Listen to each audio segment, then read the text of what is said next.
Atlanta News First presents the most clicked stories of 2023. Hello, everybody, and welcome. So 2023 was quite the year. There were some great stories, some sad stories, exciting stories, and pretty much everything in between. But some stories literally rose above the rest, at least in terms of how many times you guys, the viewers, clicked on them when they popped up on your phone or on your tablet or when you searched AtlantaNewsFirst.com. My name is Alan Devlin. Thanks for joining me here for this year's top stories. It's one of our most clicked stories in 2023. The employer paid his employee over $1,000, all in pennies. But not just pennies, oily pennies. It was meant to be the employee's last payday, but after that story went viral, the former employee got an even bigger payday. Probably $1,000 worth of pennies and a little love note. It's the video that went viral. Thousands of pennies soaked in oil and dumped at the home of a former employee of Miles Walker, who owns A-OK Walker Luxury Auto Shop in Peachtree City. I'm done. I'm not going back. Andreas Flotten used to work at the car shop, but resigned in 2021, citing a toxic work environment. He was promised a final paycheck, but didn't get it until weeks later, when a wheelbarrow full of 90,000 pennies ended up outside of his front door. He got paid. That's all that matters. He's a weenie for even bringing it up. Walker wasn't happy when we started asking questions. Then, in 2022, the U.S. Department of Labor announced they were suing Walker for thousands in employee back pay. If an employee contacts our office, because they have a concern about how they're being compensated, they have protections under the law that they cannot be retaliated against or discriminated against. Atlanta News First obtained a copy of a court ruling which states Walker must now pay almost $40,000 in back wages and damages to Flotten and 8 other former employees. The document also says Walker must remove all photographs and references to Mr. Flotten from the internet. And honestly, that's a story that caught my attention as well. I mean, a wheelbarrow full of pennies. Come on now, imagine if that was your final paycheck, thousands of dollars there. After years of push and pull, so far that back and forth remains quiet. This next story continues to shock me to this day. A man claimed that he had his own house stolen from him while he was still in it. Yeah, it sounds weird, but basically he got foreclosed on, and then the deed to his home was awarded to someone else. He says fraudulently obtained ownership. How did this happen? And could this happen to you? Investigative reporter Sierra Cummings walks us through it. I only owed them a few dollars. Nothing brings light to this Ellenwood home quite like Eric Clark.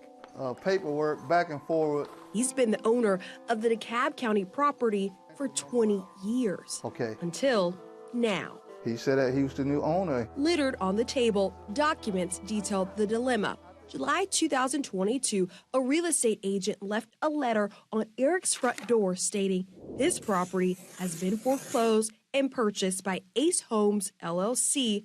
Call to discuss. Records appear to show he took out a second mortgage loan on the home. He never made payments, forcing it to default, leading to the foreclosure. But Eric never paid it because he says it was not him, claiming the second mortgage loan has his signature forged. I've never had a second mortgage, just the bottom line. And I'm no fool, I know right from wrong. Eric filed multiple DeKalb County police reports alleging this is fraud. The 56-year-old described to police, quote, fake documents to steal his house, citing the realtor Mehboob Omar wrongfully has the deed to his home. Well, I've been stressed out. I had to speak to a psychiatrist. I was just lost in the shuffle. Right now in DeKalb State Court, he's in a legal fight. It's not his only battle. Putting your mask on. Kidney failure. Due to a bad bout of COVID, Eric requires dialysis 3 times a week. But I mean, it beats dying, so anything beats dying. A DeKalb County judge issued this in the sick father's case. Claim of wrongful foreclosure is not a defense to dispossessory proceeding, meaning even if Eric believes there was fraud, if he does not pay the rent to the new homeowner, they have the right to evict him while he's fighting a civil case. The retiree is not alone. My house literally was stolen. Fair housing advocate John Fisher told Atlanta City Council in a September 5th meeting he's uncertain how, but someone wrongfully obtained the deed to his home too, saying there are hundreds of similar but unrelated cases, all a part of a pattern. The issue is out of control Across the metro. They're creating documents that do not exist in the form of a foreclosure deed or a power of the deed in the process without any proof. Do you feel helpless in those kind of situations? We really do. Douglas County Clerk of Superior and State Court, Annetta Danley Stembridge. Our hands are really tied. Under current Georgia law, clerks like Stembridge cannot require IDs from people when they come into the clerk's office to file deeds, liens, or any other type of property paperwork. We cannot question what people file. So it's the honor system. Simply put, anyone can file documents on your home as long as the paper appears to be legitimate and filled out. We have to accept it. Steinbridge recalls times families show up to the office only to learn their home is no longer theirs. It is a horrible feeling. And just to see, the looks on their faces and, like that's that whole family's inheritance, gone down the drain. It's why some Georgia clerks want state law to change, require identification to file any property paperwork. You use it to get the legit sort of documents under fictitious identities. However, even mandating IDs cannot be the only solution. We're talking about fake driver licenses, we're talking about fake birth certificates, fake Social Security cards, utility bills. Georgia State cybersecurity expert Dr. David Mammon This is California driver license. gave us a virtual tour of the dark web. The quality of fraudulent documents is so high, Mammon explains about 98% of the time, alleged scammers get away with producing, selling, buying, and submitting false records. The very sophisticated supply chains, it's fairly easy to do. The effects are hard for the once homeowners turned tenants. Eric Clark, who must now pay $2,409 in rent or leave his 20-year residence. It's painful and it's embarrassing more than anything to go out here to be my age and have to try to start over something. That's painful. And the moral of the story here, of course, is to keep your documents and your paperwork and your ducks all in a row, because you never know when something like this could happen. And speaking of this story, we've got investigative reporter Sierra Cummings joining us now. Sierra, thanks for being here. Pleasure to have you on board. Me and my dad watched this story when it originally aired, and I think we were just as shocked as everybody else. He's a Georgia homeowner now for the past 30 years or so. Is this something that can just happen to anybody? Yeah, I mean, if you own your home or you own your condo, you've got to be the owner of the property. I mean, just like you and your father, I called my mom, my grandparents. I'm like, you need to register your property in your state, in your county, and make sure you know what's going on. It's unfortunate for Eric Clark. He's been in the home for 20 years, as we said in this story, and really the only thing that he can do right now is fight the case in court. But one thing that we told our homeowners who were watching the story is that sign up your property. It doesn't stop the fraud, but it kind of gets you ahead of it. As soon as somebody files paperwork against your home, you are immediately alerted. We've got all that information on WANF.com, and it really is an important resource because if you get too far along in the process, there's very little that can be done. All right. Well, we're going to hope that Clark gets it handled and squared away, and that this story and Sierra, your information, keeps all of our Georgia homeowners who are watching and listening right now safe. Sierra, thank you. Thanks. Coming up, he weighs how much? A 3-digit number tied to the former president has our viewers scratching their heads. Donald Trump makes the top list, but not for the reason you'd think.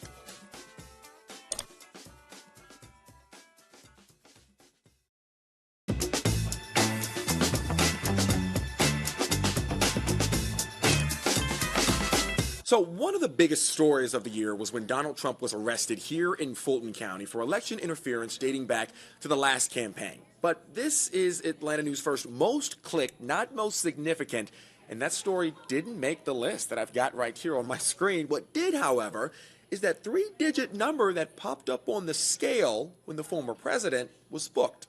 When former President Donald Trump was booked into the Fulton County Jail, the booking sheet recorded the former president's height and weight, 6 feet 3 inches and 215 pounds.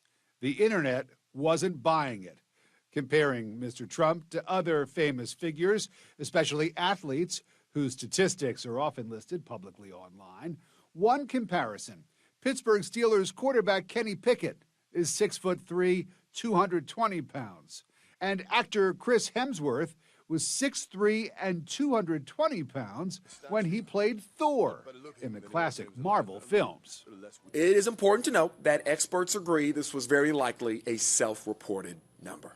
Another story that many of you just had to see impacted pretty much all of us here in Georgia. You might remember back over the summer, a wide range of brand new laws actually went into effect, from safety to crime fighting to medical care. And believe it or not, some of them were sparked by the Atlanta News First team. The Street Gang Terrorism and Prevention Act increases the minimum penalties for anyone who violates Georgia gang laws.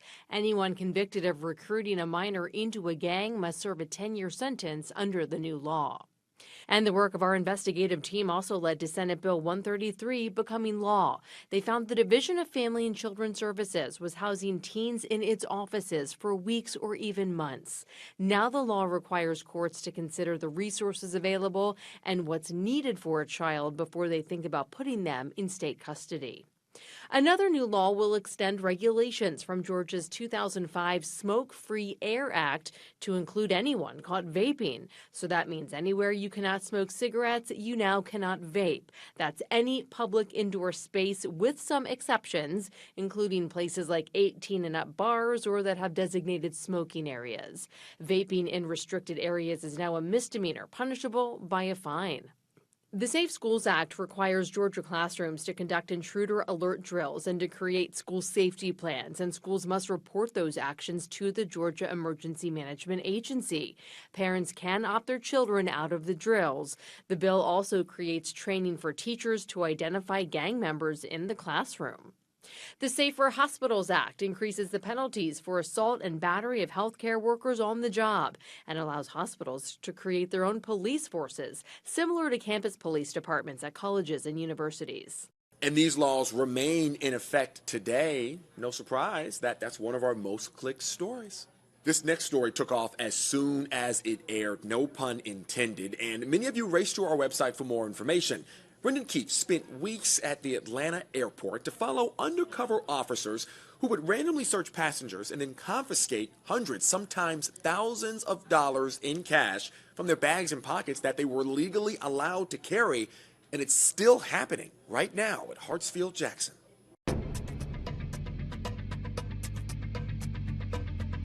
Hiding in plain sight at the busiest airport in the world. Drug agents walk the concourses, blending in by dressing just like passengers. This is a DEA task force officer scanning passengers boarding a flight for Los Angeles. There's another. How do we know who they are? Because we use the same tactics to investigate them after several passengers said they were targeted for warrantless searches at the gate or on the jet bridge. I'm a random search, guys. So he says. So those white folks? And I'm the random search. Hollywood actor John Ellie was stopped by Clayton County officers while boarding a flight to L.A. Well, you here in Atlanta? Yep. How long are you here? Doesn't matter. Why are you asking me all these silly questions? Check my bag, do what you gotta do with him so I can get out of here, please. The narcotics officers didn't find anything, but kept asking questions of the Emmy-winning actor. When did you purchase your ticket? Don't worry about it, man. Just put the call, check my bag so I can get out of here, please. All right, this bag's good. Thank you. That whole thing is just so humiliating. Like, who thinks this is a proper way to treat anyone? Tabari Sturdivant is an Atlanta-based film director who was also flying to L.A. when agents stopped him at the departure gate. All my life, I pride myself on being an upstanding citizen, and you still do this to me. I'm clean, like, I'll comply, but, like, why me? Drug agents searched Tabari's bags in the boarding area in front of other passengers, some recording on their phones. I'm thinking more about, you know, making this plain than I'm even thinking about my rights at this point. Is that part of their strategy, you think? I think it's 100%. Records show that DEA and local police rarely find any drugs or make arrests during what they call cold consent searches at the gate. I see the finish line to get on the plane. Everybody knows that feeling of getting, right at the door or getting on the jetway when you get blindsided. I'm like, man, I got to get on this flight. And they were like, if you let us do our job, I'll make sure you get on your flight. So I'm like, do what you got to do. They didn't find anything suspicious in Tabari's bag. So what were they looking for? He just is like, are you high? Have you smoked? Do you have any drugs in this bag? Do you have any money? The DEA and other drug agents are seizing millions of dollars from departing passengers at Hartsfield-Jackson, mostly from flights to LA, even though it's completely legal to travel domestically with any amount of cash. We found dozens of cases in Atlanta's federal court, USA v. some amount of currency. That's right, in most cases, they don't arrest the passenger. They arrest their money, even when no drugs are found. The probable cause statements show that the cash is administratively forfeited as drug money if the passenger can't prove on the spot that their money is innocent. You're either going to sign a consent form saying that you're allowing us to search them, okay, or I'm going to detain them, run my dog on it, and get a search warrant. Feel free to search the bag, sir. Are you willing to sign a consent form? Yes, I will sign a consent form. Feel free to search my bags. In this 2015 Department of Justice report, the Office of Inspector General told the DEA it should stop using a troubling technique, causing passengers to believe a voluntary search is a mandatory TSA secondary inspection. 8 years later, we found DEA agents at Atlanta's airport using similar methods. We're no different than TSA, man. People just like give us a little more hard time than they give TSA. He just approached me and he asked me for my ID. He didn't state who he was. He just asked me for ID. And I thought he was a Delta agent. He had airport credentials on. And so I gave it to him immediately. I thought this was how I was going to get on the plane or something. I don't know. The drug agents may be in plain clothes, but they're not undercover. This is Sergeant David Fikes. He and his canine Bane are still all over the Brookhaven Police Facebook page. Since Fikes was assigned to the DEA task force at the airport last year, records show he's been involved in seizing more than $1 million in cash. His police department has received a 9% cut of that money, more than $100,000, even though Brookhaven PD is nowhere near the airport. If we have the ability to walk up to, say, Officer Fikes or to any one of these agents in the airport, what would you like us to ask them? How would you feel if somebody did this to you? How would you feel? So with all that information, maybe think twice about heading to the airport with wads of cash on hand. Our Investigates team is following up on this story as legislators actually continue to work to make this practice illegal.